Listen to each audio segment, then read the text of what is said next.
белгилери жок. Мыйзамдуу кадамдарды кылмыш деп баалап атат тергөө жагынан.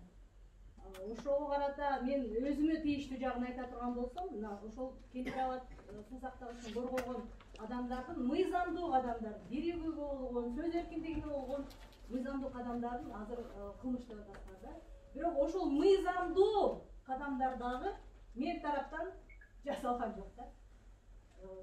Тергөөчүлөр жазып атпайбы токтомдоргочу.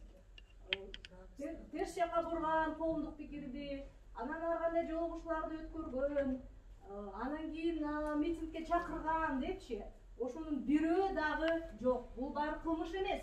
Бирок ошол нерселер дагы, ошол аракеттер дагы мен тарабынан жасалган эмес да. Анткени мен Кыргызстанда 3 ай болгон эмесмин, жаңы эле келген жыйынга бардык. Эми ал жыйынды дагы жашыруун жыйын өткөрүптү. Эми өзүңөр ойлоп көрсөңөр, кайсы келесо жашыруун жыйынды төңкөрүш жасоо боюнча, же болбосо массалык башаламандыкты жасоо боюнча жашыруун жыйынды кафеде, Бишкектин борборунда, ошол жерде толтура, биринчи этажында толтура кишилер отурат, тамак жеп атат, кофе ичип атат.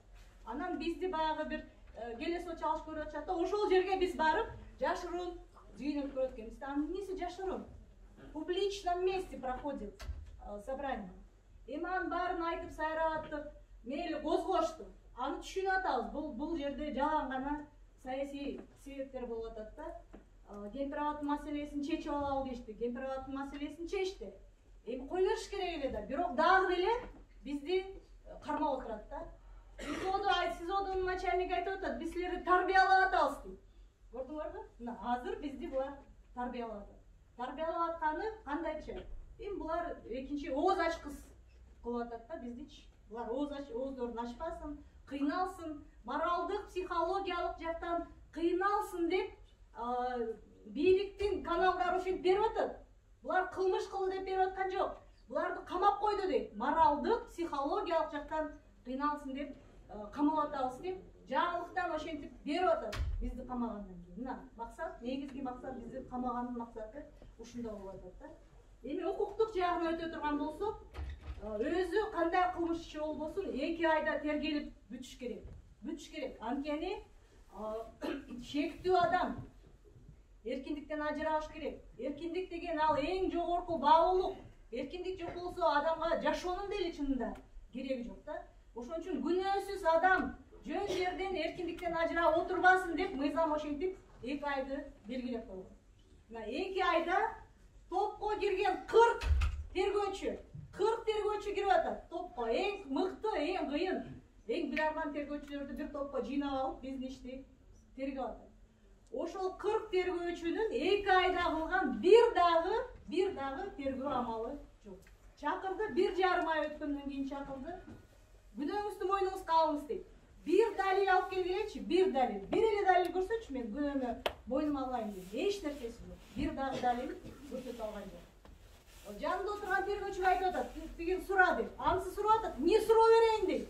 Эми өзүңөр ойлосоңор, тергеп аткан, иликтеп аткан адам даярдайт да, материалды, факттарды даярдап туруп, допростун суроолорун, сурактын суроолорун даярдап коет. Мына ошол келсе азыр сурак алам дагы ошол суроолорду берем депчи. Эмне суроо берейин деп Жапековдон сурап атат, жанында отурган тергөөчүсү.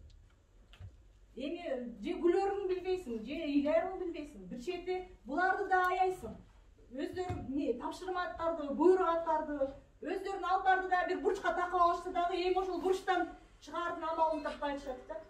Анан эми улам эле ой, булар мындай кылабыз деген, тигиндей кылабыз деген деп ар кандай материалдарды чыгарып, эптеп бизди камап кармап отурушат. Анан өткөндө урматтуу сотторго кайрылып кетким келет. Өткөндө токтомдо бөгөт чарасын узартуу боюнча токтомдо жазып атат. Биз экспертизага бердик дейт. Экспертизага бергенде дагы бүт экспертизанын бүт түрүнө бердик.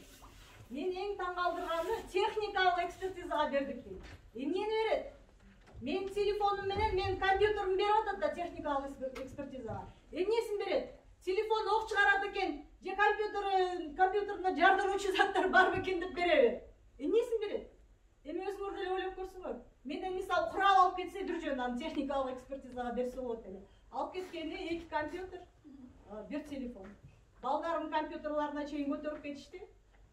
Эми ошол техникалык экспертизага берип атты. Мен кайсы сөзүмү лингвистикалык экспертизага берип атканы дагы мага таң калышты да. Мен кемпир-абад жөнүндө кемпир-абад деген оозуман чыкпаса, кемпир-абад деген сөздү мен эч жерге жазбасам, мен чынында кемпир-абадты коргогон жокмун. А ошого өкүнүп атам, азырчы коргогон жокмун. Чек ара маселеси кандай болбосун, чечилип калсын деген баягы жагылыштуу пикирде жүрүпмүн.